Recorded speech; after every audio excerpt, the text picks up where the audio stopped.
हमने सूरदास जी का परिचय और पाठ परिचय जाना।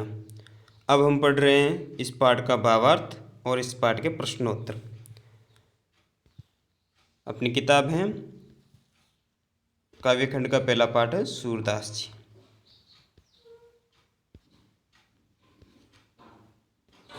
पहला पद जिसकी राग है तोड़ी। बूझत श्याम कौन तू गोरी, कहाँ रहती काकी है बेटी। देखी नहीं कहू ब्रज खोरी, काहे को हम ब्रज तन आवती। खेलत रहित आपनी पोरी, सुनत रहित श्रवण नंद डोटा। करत फिरत माखन दधि चोरा, तुमरो कहाँ चोरी हम लेहे। खेलन चलो संग मिली जोरी, सूरदास प्रभु रसिक शिरोमणि। बातनि भुरई राधिका भोरी। श्री कृष्ण किस प्रकार से अपनी बातों में राधिका को उलझा करके और खेलने के लिए ले जाते हैं। तो आइए पाठ का भावार्थ देखते हैं। पहले सबसे पहले पूजत श्याम कौन तू गोरी, यानी कि श्याम है, श्री कृष्ण है जो पूछते हैं कि हे गोरी तुम कौन हो और कहाँ रहती हो। काकी हो बेटी, यानी कि किसकी बेटी हो। तुम्हें कभी भी ब्रज की, खोरी का अर्थ होता है गलियाँ, तुम्हें कभी भी ब्रज की गलियों में हमने देखा नहीं है। काहे को हम ब्रज तन आवती, खेलत रही आपनी पोरी। राधिका वापस क्या उत्तर देती है कि हम किस लिए ब्रज की गलियों में आएंगे। हम तो अपने घर की पोरी पर ही खेलते रहते हैं, हम तो अपने घर के आंगन में ही खेलते रहते हैं। पोरी का अर्थ होता है थली, जिसे हम मारवाड़ी में कहते हैं। सुनत रहित श्रवण नंद डोटा, करत फिरत माखन दधि चोरा। राधिका कहती कि हमने सुना है कि नंद जी का बेटा है जो माखन और दही की चोरी करता फिरता है। तुमरो, फिर श्री कृष्ण क्या कहते हैं, तुमरो कहाँ चोरी हमले, खेलन चलो संग मिली जोरी। कि तुम्हारा हमने क्या चुरा लिया है, चलो हमारी जोड़ी बन गई है, आओ हम खेलने के लिए चलते हैं। तो सूरदास प्रभु रसिक शिरोमणि, बातनि भुरई राधिका गोरी। सूरदास जी कहते हैं कि प्रभु श्री कृष्ण ने अपनी रसिक बातों में राधिका को उलझा करके और उसके साथ में भोली वाली राधा को खेलने के लिए ले जाते हैं। तो इसका भावार्थ देखिए हम दोबारा। राधा के प्रथम मिलन का इस पद में वर्णन किया गया है। सूरदास जी ने श्री कृष्ण, किसने किया, सूरदास जी ने किया है। श्री कृष्ण ने पूछा कि हे गोरी तुम कौन हो, कहाँ रहती हो, किसकी पुत्री हो। हमने पहले कभी इन गलियों में तुम्हें नहीं देखा है, तुम हमारे इस ब्रज में क्यों चली आई हो। आपने ही घर की पोरी में खेलती रहती। इतना सुनकर राधा बोली, मैंने सुना करती थी कि नंद जी का लड़का माखन की चोरी करता फिरता है। तब कृष्ण बोले, लेकिन तुम्हारा हम क्या चुरा लेंगे, अच्छा हम मिलजुल कर खेलते हैं। सूरदास कहते हैं कि इस प्रकार रसिक कृष्ण ने बातों ही बातों में भोली वाली राधा को भरमा दिया। यह था पहला पद हमारा, जिसमें हमारे भावार्थ और प्रश्न दोनों पूछे जा सकते हैं, सह प्रसंग व्याख्या पूछी जा सकती है। तो हमें पता है कि इस बात प्रसंग क्या बनेगा। यह पद्यांश हमारी पुस्तक क्षितिज के पाठ काव्यखंड भाग सूरदास से लिया गया, जिसमें सूरदास जी ने श्री कृष्ण और राधा के प्रथम मिलन का वर्णन किया गया है। फिर दूसरा पद देखें, पद 2, राग है सारंग। मधुकर श्याम हमारे चोर, मन हरि लियो तनक चितवन में। चंपल नैनन की कोर, पकड़े हुते हृदय उर अंतर। प्रेम प्रीति के जोर, गए छड़ाई तोरी सब बंधन। ते गए हंसनी अकोर, चौकी परी जानत निसी बीती। दूत मिलियो इक बोर, सूरदास प्रभु सरबस लूट्यो। नागर नवल किशोर। तो देखिए इस पद में क्या होता है। इस पद में श्री कृष्ण है जो गोपियों को, जैसे कि भावार्थ इसकी प्रसंग व्याख्या देखें तो इस प्रसंग में श्री कृष्ण है जो गोपियों को अपनी एक हंसी के कोर पर, एक हंसी पर छोड़ करके और अपने मथुरा चले जाते हैं। और फिर एक भोर मिलता है, भोर का अर्थ होता है एक भंवरा मिलता है दूध के रूप में, जो कि उद्धव जी आते हैं। तो देखो ये राग सारंग पर आधारित पद है। गोपियाँ उद्धव से बोली, हमारे चित्त को चुराने वाले हमारे श्याम सुंदर ही हैं। उन्होंने टेढ़ी दृष्टि से हमारे चित्त को चुरा लिया है। हमने अपने हृदय में उन्हें भली भांति जकड़ कर रखा था, लेकिन उन्होंने तनिक मुस्कान बिखेर कर सारे बंधन तोड़ डाले हैं और स्वयं को मुक्त करा लिया है। इस प्रकार श्याम सुंदर हमारे हृदय से निकल गए हैं। तब हम गोपियाँ चौंक कर जाग गई और रात्रि का सारा समय इन आंखों में ही काट डाला, अर्थात रात भर जागती रही। जब सवेरा हुआ तो आपके रूप में, यानी कि उद्धव जी आए थे, आपके रूप में एक संदेशवाहक से भेंट हुई। सूरदास कहते हैं कि गोपियों ने उद्धव को स्पष्ट कर दिया कि श्री कृष्ण हमारे सर्वस्व छीन कर ले गए, क्योंकि उनके अंतर्मन में श्री कृष्ण बसे हुए थे और श्री कृष्ण न मिलने की वजह से उनको ऐसा लग रहा था कि उनका सर्वस्व छीन गया है। तो इसमें आपके प्रश्न भी बनेगा कि एक भौर, यानी कि इस पाठ में किसको भौरा भंवरा कहा गया, इस पाठ में किसको दूध कहा गया, तो इस पाठ में उद्धव को भंवरा दूध कहा गया। तो इसके स्या प्रसंग की व्याख्या भी हमें पता होनी चाहिए कि इसकी प्रसंग क्या होगा, इसकी व्याख्या क्या होगी। फिर तीसरा पेरा देखें, पद 3, संदेश सिंह मधुबन कूप भरे, अपने तो पठवत नहीं मोहन, हमरे फिरी न फिरे, जीते पति का पठे मधुबन को बहुरी न शोध करे, केवे श्याम शिकाई प्रबोधे, के कहु बीच मरे, कागत करे मेघ मसी खूटी, सर दो लागी जरे, सेवक सूर लिखन को आंदो, पलक कपाट अरे। अब इस प्रसंग में गोपियाँ अपनी व्यथा बता रही है कि किस प्रकार से उन्होंने दूध को भेजा था, या तो दूध बीच में ही रह गया है, या फिर कागज से जो बरसात के मौसम में भीग गया है। और सूरदास भी, लिखने वाले सूरदास हैं, वो भी क्या है, अंधे हैं। तो देखिए भावार्थ, कोई गोपी कह रही है, सखी हमारे संदेशों से मथुरा के कुएं भर गए हैं। गोपियों ने इतने संदेश भेज दिए हैं कि मथुरा के कुएं भी भर गए हैं। मोहन स्वयं तो संदेश भेजते नहीं और हमने जो भेजे वे फिर लौटे नहीं। गोपियाँ संदेश लिख लिख कर भेजती हैं, या तो वह संदेश है जो मोहन के पास में रुक जाते हैं, मोहन अपने पास में उनको रोक लेते हैं और खुद संदेश भेजते नहीं हैं। जितने यात्री हमने मथुरा भेजे हैं उन्होंने फिर हमारी खोज नहीं ली। या तो उन्हें श्याम सुंदर ने शिखा पढ़ाकर समझा दिया है, या वे बीच मार्ग में ही मर गए हैं, अथवा कागज वर्षा से गल गए हैं। कहाँ पर? मथुरा में। स्याही समाप्त हो गई है और दावाग्नि लगने से, दावाग्नि कहते हैं जंगल की आग को, जठराग्नि कहते हैं पेट की आग को, और वड़वाग्नि कहते हैं पानी में लगी आग को, यानी कि समुद्र में लगी आग को वड़वाग्नि कहते हैं। तो अग्नियाँ 3 प्रकार की होती हैं। दावाग्नि लगने से सरकंडे भस्म हो गए हैं। कलम बनाने का साधन सरकंडे होते हैं, कलम बनाने के साधन, जो कि जंगल में आग लगी थी वो भस्म हो गए हैं। गोपियाँ ऐसा सोच रही है। तथा संदेश लिखने वाला सेवक सूरदास आँखों का अंधा है, उसके नेत्रों के पलक रूपी किवाड़ अड़ गए, यानी कि वह नेत्र नहीं खोल पाता, तो संदेश किस प्रकार से लिखेगा। अर्थात वहाँ संदेश लिखने के सब साधन क्या हो गए हैं, समाप्त हो गए। यह बात कौन कहती है? गोपियाँ कहती है। गोपियाँ कहती है कि हमने जो संदेश भेजे वह मथुरा के कुएं भर गए हमारे संदेशों से, और हमारा जो संदेश वाहक है वो मथुरा में जाकर ही रह जाता है। मोहन उसको वापस नहीं भेजते हैं। और जैसे कि वहाँ की समुद्र की स्याही है जो सूख गई है, सरकंडे जल गए हैं, यानी कि लिखने के सब साधन हैं जो क्या हो गए हैं, समाप्त हो गए। यहाँ तक कि लिखने वाला सूरदास भी क्या है कि अंधा है। तो किस प्रकार से वह वहाँ के पत्र जो लिखे जाएंगे। सूरदास ने बहुत ही अच्छा यहाँ पर वर्णन किया गया है। अगला पेरा देखें, चौथा पद, जिसकी राग है गनाक्षरी।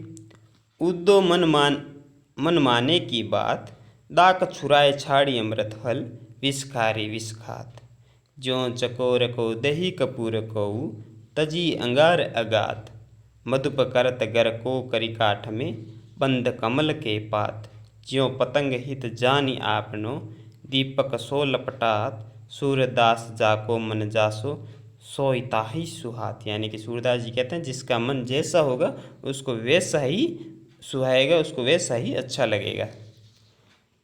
भावार्थ, राग नाक्षी पर आधारित सूरदास जी का यह पद बहुत लोकप्रिय है। इस पद का भावार्थ है कि मन पर नियंत्रण मुश्किल है, यानी कि अपना मन चंचल है, कभी इधर कभी उधर कहीं न कहीं घूमता रहता है। वह जिस पर भी बात जाए वही अच्छा लगने लगता है। अब गोपियों का मन है जो उद्धव पर आ गया है। अब उद्धव जी को सारी बात बताते हैं कि किस प्रकार से कृष्ण के प्रति उसकी राग है, किस प्रकार से वह कृष्ण को प्रेम करती है। तो जो उद्धव जी को सारी बात बताते हैं। गोपियाँ कहती हैं कि हे उद्धव, यह तो मन के मानने की बात है कि किसी को कुछ अच्छा लगता है तो किसी को कुछ अच्छा लगता है। अब सर्प को ही ले लो, उसे दाग छुहारा व अमृत रस से परिपूर्ण फल अच्छे नहीं लगते हैं। सांप को आप कुछ भी डाल दो तो उसे वह अच्छे नहीं लगते हैं, इसलिए वह विष का सेवन करता है। इसी तरह यदि चकोर को कपूर दिया जाए तो वह उसका परित्याग कर अंगार को ही ग्रहण करता है। चकोर पक्षी है जो अंगारों को खाता है। भ्रमर काट को विदीर्ण कर उसमें अपना घर बना लेता है, यानी कि वह लकड़ी को काट करके उसका अपना घर बनाता है, लेकिन स्वयं कमल दल में बंद हो जाता है। भ्रमर क्या करता है? भ्रमर लकड़ी को काट करके उसमें अपना घर बनाता है और खुद ही कमल के फूलों में बंद हो जाता है। अब कमल की पंखुड़ियाँ तो बहुत कोमल होती है, फिर भी वह उसमें बंद हो जाता है, लेकिन लकड़ी को वह काट देता है। पतंगा दीपक को प्राणपण में से चाहने के कारण ही उस पर अपने प्राणों को न्योछावर कर देता है। कीट पतंगे होते हैं जो दीपक से प्रेम करते हैं, उसकी रोशनी से प्रेम करते हैं, लेकिन वह उसकी ओर आकर्षित होते हैं, उसकी ओर जाते हैं, लेकिन वहीं पर जल करके अपने प्राण न्योछावर कर देते हैं। तो सूरदास जी कहते हैं कि जिसको जो रुचता है वह उसी को पाता है। किस प्रकार से वह उसकी ओर आकर्षित होता है और अपने प्राणों को त्याग देता है, उसी प्रकार से श्री कृष्ण के प्रति भी गोपियों का प्रेम एक कीट पतंगे के समान है। तो हमने इन चारों पदों का भावार्थ समझा, इन चारों पदों के भावार्थ देखे। सप्रसंग व्याख्या पूछी जाएगी, कवि परिचय पूछा जाएगा। अब हम इस पाठ के प्रश्नोत्तरों को जान लेते हैं। पहला प्रश्नोत्तर, दूत मिल्यो एक भोर। दूत मिल्यो एक भोर से क्या आशय? जैसे कि मैंने पहला दूसरा पद में बताया था कि यहाँ पर एक प्रश्न आएगा, दूत मिल्यो एक भोर, तो उसका आशय है उद्धव। फिर दूसरा प्रश्न है, नागर नवल किशोर विशेषण किसके लिए है? तो आप बता सकते हैं श्री कृष्ण के लिए है नागर नवल किशोर। फिर तीसरा प्रश्न है, कृष्ण गौरी को संबोधन करके, कृष्ण गौरी संबोधन किसके लिए कर रहे हैं? तो कृष्ण गौरी संबोधन राधा के लिए कर रहे हैं। गौरी कौन? राधा। वैसे गौरी का अर्थ होता है पार्वती, लेकिन यहाँ कृष्ण गौरी का संबोधन राधा के लिए कर रहे हैं। सारे बंधन तोड़कर कौन कहाँ चला गया? तो सारे कृष्ण तोड़कर श्री कृष्ण हैं जो गोपियों के सारे बंधन तोड़ करके मथुरा चले गए हैं। कौन तोड़ करके गए? श्री कृष्ण। कहाँ गए हैं? मथुरा। गोपियों को भ्रमर के रूप में कौन सा दूत मिला है? तो गोपियों को भ्रमर के रूप में उद्धव रूपी दूत मिले, यानी कि उद्धव आए हैं। श्याम ने किसको सिखा कर वश में कर लिया है? श्याम अर्थात श्री कृष्ण ने सभी संदेशवाहक, यानी कि जो पथिक हमने यहाँ से भेजे थे, उनको सिखा करके अपने वश में कर लिया है। यह बात कौन कहता है? यह बात गोपियाँ कहती है। फिर लघुत्रात्मक प्रश्न देखिए, कृष्ण ने भोली राधा को अपनी बातों में कैसे उलझा लिया? ये था अपना पहला पद। श्री कृष्ण ने भोली राधा से कहा कि तुम कहाँ रहती हो, किसकी पुत्री हो, तुम हमारे साथ खेलने आओ। राधा को समझाते उन्होंने कहा कि हम तुम्हारा क्या चुरा लेंगे, हम तो जोड़ी बनाकर खेलने में ही मग्न रहा करते हैं। इस तरह मीठी और रसिक बातें कर उन्होंने राधा को उलझा लिया और अपने साथ खेलने के लिए ले गए। फिर प्रश्न 8वां आता है कि कृष्ण ने एक झलक में ही गोपियों का मन कैसे वश में कर लिया? तो गोपियाँ उद्धव से कहने लगी कि श्री कृष्ण ने अपनी मधुर दृष्टि से तथा चंचल नेत्रों के कटाक्ष से हमारे हृदय में प्रेम प्रति का प्रसार किया और सरस प्रेमपूर्ण बातों से हमारे मन को अपने वश में कर लिया। रसिक विहार से उन्होंने हमारे हृदय के भीतर गहरा प्रभाव छोड़ दिया। यानी कि किस प्रकार से श्री कृष्ण ने एक झलक में गोपियों को अपने वश में कर लिया, तो यहाँ पर गोपियों ने उद्धव को कहते हुए अपनी बात को यहाँ पर प्रकट किया है। फिर प्रश्न 9वां आता है कि मथुरा के कुएं संदेशों से कैसे भर गए? तो गोपियाँ उद्धव से कहा कि हमने यहाँ से मथुरा की ओर जाते हुए पथिकों के हाथों अनेक संदेश भेजे, अनेक पत्थर एवं संदेशवाहक भेजे। हमारे अत्यधिक संदेश पत्रों तथा संदेशवाहकों से मथुरा के कुएं भी भर गए हैं, अर्थात हमारे संदेश पत्रों से वहाँ के कुएं भी भर गए हैं। लेकिन सभी संदेशवाहक जो श्री कृष्ण वहाँ पर उनको रोक लिया है, वह सिखा करके उनको वहाँ पर रोक लिया, उनको वापस नहीं भेजा है। फिर प्रश्न 10वां आता है, तजी अंगार अगात से क्या तात्पर्य है? चकोर पक्षी का यह स्वभाव होता है कि वह अंगारों को खा लेता है, अर्थात वह शीतल पदार्थों को त्याग करके अंगारों को खाने से अपनी भूख मिटाता है। उसे अंगारे ही अतिशय अच्छे लगते हैं, बहुत प्रिय लगते हैं, अतः उनसे ही वह अपना पेट भरकर संतुष्ट है या हो जाता है। इस प्रकार जिसे जो प्रिय लगता है उसे वही सुहाता है। तो गोपियों को श्री कृष्ण अच्छे लगते हैं तो उन्हें वही सुहाते हैं, वही अच्छे लगते हैं।